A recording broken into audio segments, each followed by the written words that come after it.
Halo teman-teman semua, balik lagi di channel Case Story Review.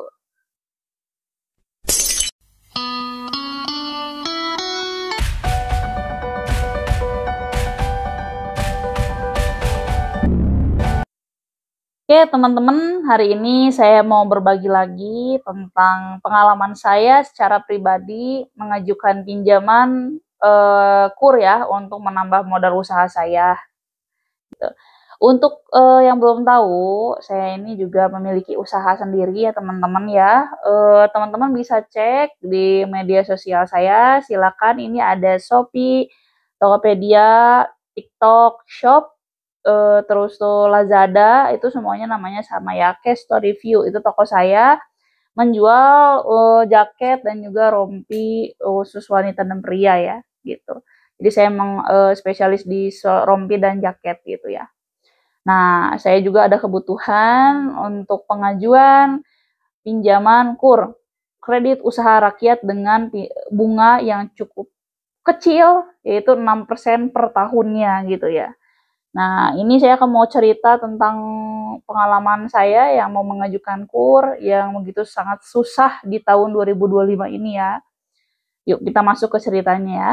Oke, teman-teman, ini awal cerita ya, saya disclaimer bahwa keadaan saya saat saya mau mengajukan pinjaman itu ya, saya itu memiliki OJK Slik atau BI Checking ya, dulu orang menyebutnya itu, dengan grade-nya itu saya lancar dengan pinjaman, beberapa pinjaman saya dengan nominal yang cukup lumayan ya gitu. Dalam posisi lancar semua dan banyak yang sudah lunas ya. Ini disclaimer, jadi kalau teman-teman yang punya BI Checking atau OJK striknya itu jelek, ya itu memang nggak bisa gitu teman-teman ya. Emang diwajibkan untuk lancar dan memiliki kredibilitas kredit yang terjaga gitu ya. Oke, itu satu. Terus yang kedua itu saya memiliki usaha dan saya bisa menunjukkan usaha saya. Nah, saya itu akan menceritakan saya mengajukan ke 3 bank. Yang pertama itu udah pasti saya itu RO-an KUR BRI. Jadi saya sudah pernah pinjam 2 kali apa 1 kali gitu ya, KUR ke bank BRI. Itu satu. Yang kedua itu saya mengajukan pinjaman ke KUR-nya Bank Mandiri gitu. Yang Bank Mandiri itu saya di 2 cabang. Karena memang sistemnya itu berbeda sama BRI. Saya juga baru memiliki pengalaman selain ke BRI karena memang terkendala baru sekarang ini BRI ya susah ya, di tahun ini makin susah aja nih, KUR dari pemerintah ini disalurkan makin susah aja dari BRI ini. Nah, saya nyoba ke Mandiri, terus yang ketiga itu saya nyoba ke bank BCA. Nah, ini satu-satunya bank swasta yang saya yang saya coba gitu ya. Yang pertama itu bank BRI. Kenapa saya bisa tidak mendapatkan pinjaman padahal saya RO yang lancar, dan itu juga saya sebenarnya sebelumnya itu ditawari untuk memperpanjang KUR saya, hanya saat itu saya memang tidak memiliki kebutuhan yang urgent, makanya saya nggak ambil penawaran dari mantri ya, kita sebutnya mantrinya Bank BRI ini. Nah, kenapa saya putuskan untuk menarik data saya dan tidak memperpanjang pinjaman saya? Yuk kita masuk ya ke ceritanya ya. Pinjaman di Bank BRI. Oke, ini yang pertama dari pengalaman saya di Bank BRI. Saya disclaimer, saya itu memiliki pengalaman tersendiri di Bank BRI. Jadi mohon maaf jika misalkan ada pihak-pihak yang tersinggung. Ini hanya pengalaman saya pribadi. Mohon maaf jika memang setiap orang itu memiliki pengalamannya masing-masing. Kebetulan mungkin di posisi saya itu saya dalam pengalaman yang buruk lah istilahnya gitu ya. Karena memang sebelumnya saya suka itu dengan Bank BRI karena kemudahannya membiayai usaha saya gitu ya. Nah, ini yang di BRI itu di tahun sebelumnya saya dipenggang oleh mantri yang berbeda sama yang mantri yang tahun 2025 ini ya. Karena yang kalau nasabah-nasabah KUR BRI pasti tahu, sekarang itu BRI mungkin udah 2-3 tahun ke belakang itu diterapkan zonasi. Jadi saya itu tidak bisa mengajukan BRI di cabang selain daerah rumah saya. Jadi harus sesuai dengan domisili saya gitu ya. Jadi saya nggak bisa mengajukan di Bank BRI manapun sesuka hati saya gitu. Ini kalau misalkan ada teman-teman Bank BRI di sini, tolong dong masukannya ya, nggak usah di domisili lah ya, itu merepotkan. Dan mungkin saya cocok dengan si A, mungkin nggak cocok sama si B gitu loh mantrinya ya. Jadi posisinya sekarang juga saya mengalami hal tersebut gitu ya. Mentok karena nggak bisa ngajuin di BRI lain gitu. Kemarin ceritanya saya tuh mengajukan, hanya terkendala saya itu bekerja, jadi saya tuh nggak bisa survei. Untuk BI checking OJK Strik saya itu tuh lancar banget, jadi nggak ada terkendala di situ. Dan usaha juga saya juga jelas karena ada juga di rekening koran gitu ya. Cuman memang saya itu harus survei ke apa namanya, ke usaha saya.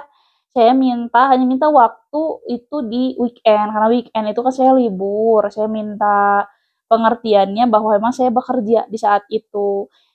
Untuk pertama saya tuh kontak ke mantri saya yang sebelumnya, tapi beliau tuh ngasih info bahwa saya tuh udah pindah mantri karena sesuai dengan domisili KTP saya gitu ya.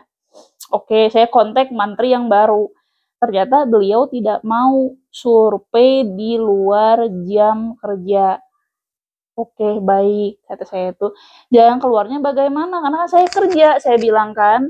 Saya kerja, saya juga juga punya kendala sendiri gitu. Bagaimana menyikapinya gitu kan. Sedangkan saya di saat itu tuh sedang laporan pajak tahunan ya. Jadi saya tuh nggak bisa izin lah istilahnya, saya masih ada kesibukan di kantor gitu.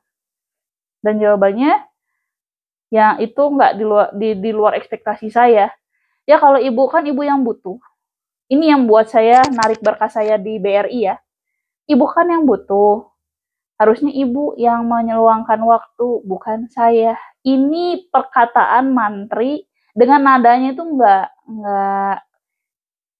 lah, emang kamu itu nggak butuh apa namanya, nggak butuh pencairan ya gitu. Sedangkan saya juga sudah punya rekam jejak yang lancar gitu. Itu saya kur juga lancar ya. Kata-katanya tuh kayak, ya lu yang butuh terus kenapa harus gue yang mikirin gitu.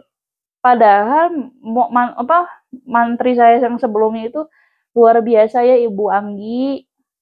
Halo, makasih banyak bantuannya saat itu ya. Ini mantri saya di Bank BRI sebelumnya cabang Buah Batu. Cuman beliau juga sudah pindah ya. Ini juga saya juga pemekaran, bukan di Buah Batu lagi. Jadi makin kecil, makin jauh sesuai sama, jadi daerah saya itu dimekarin lagi dari Buah Batu gitu ya. Disclaimer aja, ini cuma informasi aja gitu. Itu Bu Anggi dulu yang bantu saya. Nah, ini yang mantri ini kesannya itu kayak seperti saya mengemis pinjaman. Padahal kan kur itu saya beliau butuh kasih pencairan ke kami yang punya usaha gitu ya. Karena kan itu kan program pemerintah gitu ya. Terus yang kedua juga, saya juga butuh. Cuman kan saya butuh dibantu bagaimana jalan keluarnya. Mungkin kalau beliau tidak bicara seperti itu juga saya, oh ya sudah, mungkin memang kelemahannya di saya udah gitu. Paling ya Bu, mohon maaf saya tidak bisa bantu, sudah nggak usah. Kan Ibu yang butuh, ya udah Ibu yang ya cari jalan keluarnya lah sendiri lah istilahnya kayak gitu. Saya baru menemukan tuh pelayanan dari bank seperti itu. Makanya saat itu juga saya tarik berkas saya itu. Makanya saya langsung, pokoknya saya tidak diberi ya, saya langsung tarik berkas saya, padahal saya tinggal survei saja gitu. Nah, itu pengalaman saya waktu KUR 2025 ini ya di BRI. Makanya saya nggak terlalu respect lagi sekarang ke mantri saya di cabang saya yang sekarang gitu ya. Oke, itu yang pengalaman saya di KUR BRI gitu ya. Sekarang kita masuk ke kedua, Bank Mandiri. Oke, ini yang kedua ya, pengalaman saya di Bank Mandiri ngajuin KUR gitu ya. Ini saya jujur pengalaman baru di tahun 2025, jadi mohon maaf saya nggak bisa ada perbandingan di tahun sebelumnya gitu ya, karena saya selalu lewat BRI sebelumnya. Nah, yang Mandiri ini saya cukup bingung ya, karena ribet banget, lama banget, saya sampai sebulan hanya untuk nunggu saya cek BI checking saya gitu, BOJK Slik ya kalau sekarang. Padahal saya pernah mengerjakan itu dan tidak lebih dari sehari, karena itu tinggal kita masukkan data nasabah dan itu langsung keluar datanya dalam hitungan menit gitu, tidak harus sampai sebulan gitu ya. Itu sebulan tuh bertele-tele ya, kepala cabangnya sakit segala macam, itu saya terlama pelayanan di bank itu, Bank Mandiri. Masya Allah, tabarakallah banget ya. Nah, oke lah saya sabar menunggu, ya udah biarin karena memang saya nggak terlalu butuh juga saat itu. Cuman memang kalau ini kalau dikasih ya alhamdulillah gitu ya. Nah, udah itu saya tunggu dan ternyata di cabang pertama ini saya kebetulan di Mandiri ini 2 cabang ya, karena memang selama itu ya, karena terlalu lama di cabang pertama saya tarik berkas. Ya udah dia keluarkan pengajuan pinjaman saya dari sistem mereka. Nah, saya pindah ke cabang satu lagi, Bank Mandiri di cabang lain. Ini cukup cepat, sekitaran 3 hari lah, 3 hari kerja itu langsung keluar BCA saya dan alhamdulillah lancar. Cuman yang buat saya membingungkan itu ya, kebetulan karena saya itu bukannya cuek dalam data pribadi saya ya, cuman kayak nggak perlu banget gitu. Kan di data, KTP kita itu ada pekerjaan. Nah, pekerjaan saya itu masih tertulis pelajar gitu ya, pelajar mahasiswa gitu. Nah, cabang Mandiri ini meminta kalau mau diteruskan pengajuannya boleh, tapi harus si pekerjaan di KTP itu dirubah dulu menjadi ibu rumah tangga atau wirausaha. Saya langsung tercengang ya. Saya yang sudah lebih dari 25 tahun ini, harus mengurus hal seperti itu gitu ya.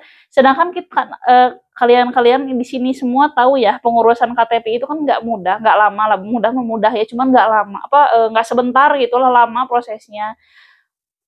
Saya hanya, untuk ngurus itu doang aja mungkin saya harus ke Dukcapil gitu ya, ke RT RW terus ke Dukcapil.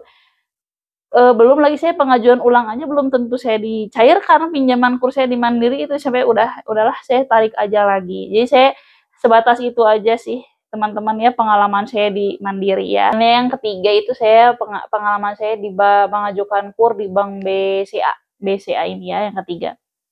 Nah, saya pertama minta tolong ke suami saya untuk datang ke cabang BCA karena saya nggak ada kenalan di Bank BCA ya sebelumnya. Nah, suami saya datang ke sana dan diberikan nomor mantri untuk pinjaman global dulu, nggak langsung ke pihak kur ya. Nah, setelah itu suami saya ngasih nomor saya dan nomor saya dihubungi oleh mantri tersebut dan menanyakan keperluan saya apa.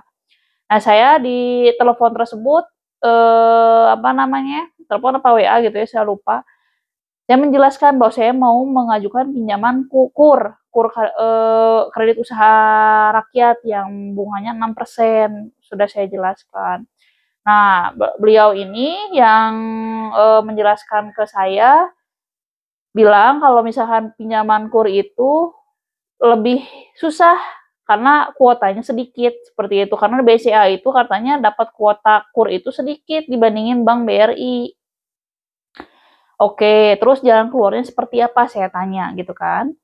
Beliau bilang, "Bu, sudah aja mengajukan saja KKB gitu ya, pengajuan dengan jaminan BPKB kendaraan." Kalau misalkan karena saya pengajuannya cukup besar, beliau minta BPKB mobil atau sertifikat rumah. Oke, mekanismenya bagaimana dan bunganya bisa 6% memang, saya bilang kan seperti itu.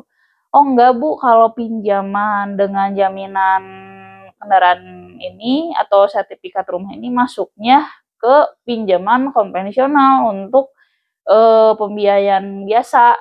Oh berapa bunganya? Lu kecil kok Bu, kata beliau tuh. Berapa?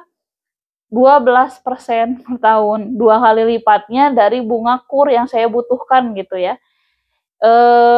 Untuk Bank BCA ini sih nggak bisa komen ya, karena beliau ini langsung mengarahkan saya ke pinjaman jaminan. Jadi KKBB apa KKB gitu ya, tipe pinjamannya itu. Jadi memakai jaminan BPKB kendaraan bermotor atau sertifikat rumah kalau misalkan ada gitu.